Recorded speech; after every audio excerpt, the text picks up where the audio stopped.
C'est un taux de réussite historique, 113,02% pour le bac 2025, une performance qui réjouit les acteurs de l'éducation, lesquels attribuent ce succès aux réformes en cours dans le système éducatif.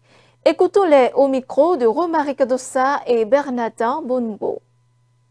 Félicitations à chaque acteur, que ce soit le président de son côté pour avoir imprimé la dynamique, les ministres concernés, la direction de l'office du bac, le corps professoral et les parents d'élèves, même les cantiniers, le personnel de soutien. Vous savez, tout cela, ça devient un package. On ne peut pas féliciter et apprécier la qualité de la fleur et occulter l'effort du jardinier qui a arrosé. Donc, tout ce monde qui appartient à la communauté scolaire, on peut dire que chacun a pesé lourd. Il y a encore un outil essentiel qui a essayé aussi de faire un bon tri en son temps. Je veux parler de la plateforme EducMaster, qui a permis de ne plus recenser des candidats fictifs. Il y avait des gens, après leur BPC, ils restent à la maison 3 ans, 4 ans. Ils s'arrangent par tous les moyens pour s'inscrire en terminale. Et on a les effectifs jusqu'à 100 000, 120 000 candidats. Et au finish, c'est 50 000 qui passent. Cela doit faire baisser le taux. Alors que quand ceux-là n'ont pas eu un cursus régulier et que si nous avions l'effectif qu'il fallait en son temps, vous voyez que 120 000 soient inscrits et qu'on ait déjà plus de 50 000, voire 40 000 candidats fictifs et qu'à la fin, on obtienne un taux de 25%, 30%, ça va inquiéter. Mais si on fait le bon filtrage et que le cursus est respecté, aujourd'hui, quand tu demandes le transfert du nord au sud, de l'est à l'ouest, chaque candidat, chaque élève est tracé. Et on sait véritablement qui a fait quoi en son temps. Et la plateforme a encore demandé encore plus de sérieux parce qu'il y a un délai pour envoyer les moyennes après chaque trimestre ou après chaque semestre. Donc, frauder pour faire passer de manière fictive, ça serait compliqué. Vous voyez, si un dispositif pareil est mis en œuvre et que, au-delà de cela, nous constatons aussi que les programmes sont terminés à bonne date parce qu'il n'y a pas de grève. En privé comme en public, le programme est terminé. Il y a eu les bachotages et il y a aussi que les TD sont organisés dans les écoles par rapport à leur budget. Et pour ce qui concerne le littoral, il y a eu les TD de la mairie qui, sur au moins 6 semaines, pour d'autres candidats, samedi matin, mercredi soir, c'est à féliciter. Il y a aussi dans certains collèges des partenaires qui viennent appuyer la direction en offrant quelques séances de TD aux apprenants. Donc aujourd'hui, chacun a compris qu'il n'y a pas de résultat sans intrant. Donc chacun essaie, que ce soit les parents d'élèves aussi, le suivi régulier. Et depuis la rentrée, ceux qui ont les moyens, ils essaient de fournir quelques répétiteurs à leurs enfants. Tout le monde s'informe, tout le monde veut comprendre comment les choses évoluent. Et je pense que quand on a cet engrenage-là, ça ne peut que donner des résultats. Moi, ça ne me surprend pas. Et si vous savez que nous avons aussi des apprenants relativement jeunes et ils sont occupés rien qu'avec le travail, comparativement à ceux-là qui sont beaucoup âgés, qui ont aussi d'autres priorités. Donc quand l'élève est concentré sur ce qu'il a à faire et quand chacun joue ce qu'il doit apporter, ça ne peut que marcher. Au Bénin, nous avons des compétences. Et c'est ça qui est en train d'être constaté au vu de tout le monde, qu'il y a des pépinières scientifiques qui sont en train d'être générées. Si vous rentrez dans l'histoire, les premiers professeurs, encore sur le plan régional, c'est des Béninois qui ont servi au Sénégal, en Côte d'Ivoire et partout. Donc, si aujourd'hui, ces enfants-là veulent emboîter le pas dans le pas de ces anciens, je pense que c'est en marche. L'éducation béninoise est en marche. Et dans le reste de l'actualité, en 2026, le Bénin écrira une nouvelle page de son histoire avec la tenue des élections générales En la période électorale, les journalistes ont la lourde responsabilité d'informer de manière juste, équilibrée et sans parti pris. Quel est le rôle du journaliste en période électorale? Éclairage avec Ulrich Vital Arotonji, président de l'ODEM. Le journaliste est un spécialiste de l'information. Et informer, donc, c'est donner la parole à toutes les parties prenantes, c'est équilibrer l'information, c'est dire la vérité de l'information. C'est donc le rôle principal du journaliste dans cette période que nous traversons, préélectorale, électorale et post-électorale, c'est d'informer en qualité et en vérité. Dans le champ politique des adversaires, il faut forcément avoir le son de cloche pour équilibrer votre information. C'est effectivement ce que l'article 2 de notre code de déontologie précise. La responsabilité sociale du journaliste l'amène à publier uniquement les informations dont l'origine, la véracité et les attitudes sont établies. La période préélectorale ou la période électorale, c'est la période donc de vache à lait où il y a beaucoup de ressources qui circulent au niveau des partis politiques, des acteurs politiques parce qu'ils veulent conquérir le pouvoir et donc ils sortent du grand moyen. Le gros risque, c'est qu'on soit entrepris sur des sujets de communication, donc pour positionner ou faire l'image d'un parti politique au détriment d'un autre. Évidemment, la loi nous permet d'avoir des plages publicitaires, des plages de communication. Donc, c'est des choses à prioriser. Mais le piège, c'est d'éviter donc de verser dans la communication au lieu de l'information. C'est de mélanger l'information à la communication. C'est le gros piège que nous avons en cette période-là. Et si par extraordinaire, le journaliste était coloré, il a dit que lui-même militant d'un parti politique de sous-cap qui ne s'affiche pas alors que dans son tréfonds, son cœur bat pour X ou Y et qu'il le laisse transparaître dans ses écrits ou dans ses prises de position, c'est le gros piège que nous devons éviter. Et donc, nous devons pouvoir nous départir de tout ce qui est partisan et rester impartial dans le traitement de l'information. Je l'ai dit tout à l'heure, l'information, ce n'est pas la communication. Il faut éviter la compromission. Ne pas prendre de l'argent pour aller saboter, diffamer, parce que ça aussi, c'est une règle courante chez nous. Vous avez plusieurs acteurs qui peuvent donc donner des ressources aux médias pour saboter X ou Y. Nous devons éviter ces pièges, en fait. Ce sont des pièges. Parce que dès que vous commencez une fois, vous ne vous arrêtez pas. Donc, il faut éviter des procès inutiles à vos médias en allant donc verser dans des insultes ou des diffamations sans vérifier l'information parce que on a payé l'information, vous écrivez, vous prenez fait et cause sans investiguer.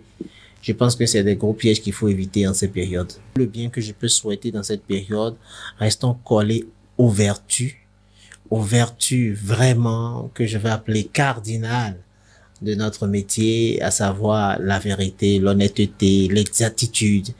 Et donc, nous défaire ou nous départir complètement de tout ce qui peut être mercantile au profit de quelques intérêts inavoués. C'est la République que nous construisons ensemble et c'est notre manière à nous, parce que nous avons choisi ce métier, de contribuer à l'édification de notre nation. Et donc, c'est souhaiter que les journalistes puissent faire leur travail en toute responsabilité. Il n'y a pas de liberté sans responsabilité, en toute qualité et sans peur. Parce que également, nous notons beaucoup d'autocensure inutile dans notre environnement aujourd'hui. Il faut que les gens portent des gants professionnels pour aller vers les informations les plus sensibles. Mais quand même aller vers les informations en restant professionnels et en informant le public sur tout ce que nous pouvons savoir. Et ne pas avoir une promiscuité coupable avec les acteurs politiques qui peuvent manipuler, qui peuvent continuer à désinformer, qui peuvent contribuer à passer de la malinformation, de la désinformation. Nous devons rester vigilants. Vigilants pour ne pas tomber dans des pièges parce que en face, nous avons des acteurs qui ont envie de garder ou de conquérir le pouvoir. Et donc, nous devons nous faire notre travail en toute impartialité parce que le public que nous servons est un public qui a besoin d'informations justes, vraies pour se décider. Place à présent au tour de l'actualité hors de nos frontières. Au Togo, les forces de défense et de sécurité togolaises ont voté par anticipation ce lundi aux élections municipales prévues pour le 17 juillet prochain. La mesure a été prise conformément aux dispositions du Code électoral. Ce dispositif permet de libérer les forces de l'ordre pour le jour du scrutin général où elles seront mobilisées pour sécuriser les lieux de vote. Le reportage. Les forces de défense et de sécurité ont voté dans le calme à Lomé comme dans d'autres villes du Togo. Et c'est dans ce climat de sérénité et de discipline que les militaires, paramilitaires et la réserve opérationnelle se sont rendus aux urnes. Ce vote anticipé leur permettra d'assurer pleinement leur mission de sécurisation du scrutin municipal du 17 juillet. Il n'y a pas un incident majeur, il n'y a rien. Ils se battent dans le calme, ils sont un peu, et tout ce que nous leur disons, ils les respectent. Pendant ce temps, la campagne électorale bat son plein. Entre meetings, visites de proximité et affichage, les partis politiques et les candidats indépendants mobilisent leur base. Allez voter. Voter quoi? Unir. Parce qu'il faut une continuité de ce qui se fait déjà sur le terrain. Ce que refuse l'opposition pour qui il n'est pas question de rester en retrait, de laisser le terrain libre, malgré des appels de certains au boycott. Pour améliorer les conditions de vie des populations, il faut que l'opposition participe à ces élections et montre ce dont elle est capable. À Lomé, la situation demeure délétère, même si on est en train de constater aujourd'hui un calme apparent. Après les violentes manifestations de la fin du mois de juin avec des morts signalées, certaines franges de la société civile ont appelé à des journées de deuil les 14 et 15 juillet. Et de nouvelles manifestations sont annoncées par les activistes du mouvement M66 les 16 et 17 juillet. Tout en mettant en garde, le gouvernement rassure que tout sera mis en œuvre pour des élections dans le calme. Noël Tadénion à Lomé pour Africa News. Au Gabon, le Parti démocratique gabonais, formation politique autrefois symbole de stabilité, est aujourd'hui secoué par des remous internes. Une note controversée portant la signature de l'ancien président gabonais, Ali Bongo, a récemment refait surface, révélant des dissensions profondes alors que le parti semblait avoir retrouvé un équilibre après son congrès du 30 janvier. Cette publication inattendue l'a replongé dans une période d'incertitude politique menaçant son unité. Suivant. Au Gabon, le Parti démocratique gabonais, ex-parti unique fondé par Omar Bongo, traverse une profonde crise interne. Alors que la succession à la tête de la formation semblait réglée après le congrès du 30 janvier, une note signée par Ali Bongo datée du 14 mai et révélée le week-end dernier relance les tensions.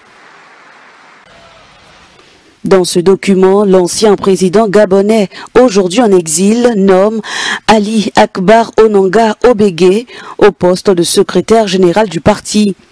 Cette décision confirme l'existence d'une fracture au sein du PDG.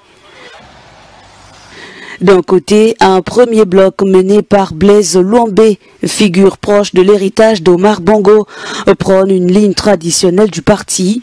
De l'autre, un courant désormais dirigé par Ali Akbar Onanga Obégué. Fidèle d'Ali, entend poursuivre l'influence de l'ancien chef d'État au sein de l'appareil politique. En RDC, c'est l'un des chantiers les plus attendus dans la réforme de l'État. Le gouvernement congolais relance enfin la mise à la retraite des agents publics.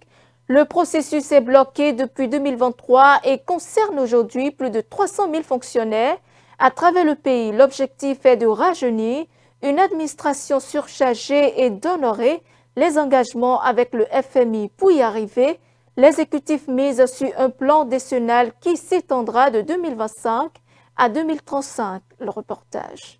En RDC, le nombre d'agents éligibles à la retraite s'élève désormais à 314 000, tous régimes confondus. Pour y faire face, un plan décennal de gestion des retraites a été présenté. Il repose sur un double mécanisme, un financement budgétaire classique à hauteur de 20 milliards de francs congolais par mois, complété à partir de 2026 par un dispositif innovant impliquant les banques. À la suite de la deuxième vague de départ, Jean-Pierre Liot, ministre de la fonction publique, avait annoncé une troisième vague visant à mettre à la retraite 10 000 agents supplémentaires d'ici fin mars 2023. Mais cette phase a été interrompue. Cette année, pour superviser ce processus, une commission technique interinstitutionnelle sera instaurée selon les autorités. Elle réunira plusieurs ministères. L'objectif est d'assurer une coordination efficace entre les départs à la retraite et la capacité de l'État à verser les pensions.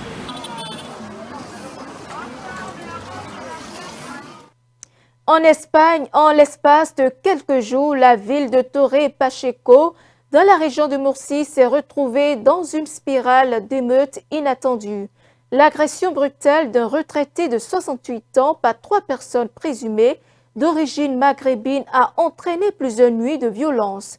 Ce lundi, les autorités locales ont annoncé les interpellations de 8 personnes, c'est après moi. En Espagne, 8 personnes ont été interpellées lundi par la police. C'était à la suite de violents affrontements qui ont éclaté entre des groupes d'extrême droite, des habitants et des migrants de Torre Pacheco. Il s'agit d'une ville du sud-est du pays. Les émeutes dans la région de Murcie ont eu lieu dans la nuit de samedi à dimanche, après qu'un résident en âge avancé a été abattu en début de semaine par des inconnus. Ce drame a suscité des appels à la vengeance des groupes d'extrême droite contre l'importante communauté d'immigrés de la région. La motivation de l'attaque initiale reste encore à déterminer. Les médias locaux font état de 5 blessés lors des affrontements. 2 personnes en détention seraient liées à l'agression de l'homme âgé et plusieurs autres impliqués dans les troubles de la fin de semaine dernière, selon les autorités. Une importante présence policière a été mise en place à Torre Pacheco, qui compte environ 42 000 habitants. Environ un tiers de ses habitants sont d'origine étrangère, selon les chiffres du gouvernement local. Ainsi s'achève cette édition. Merci pour votre attention. Suivez-nous en continu sur speedlinetv.bj/live et sur nos différents canaux digitaux Facebook et YouTube.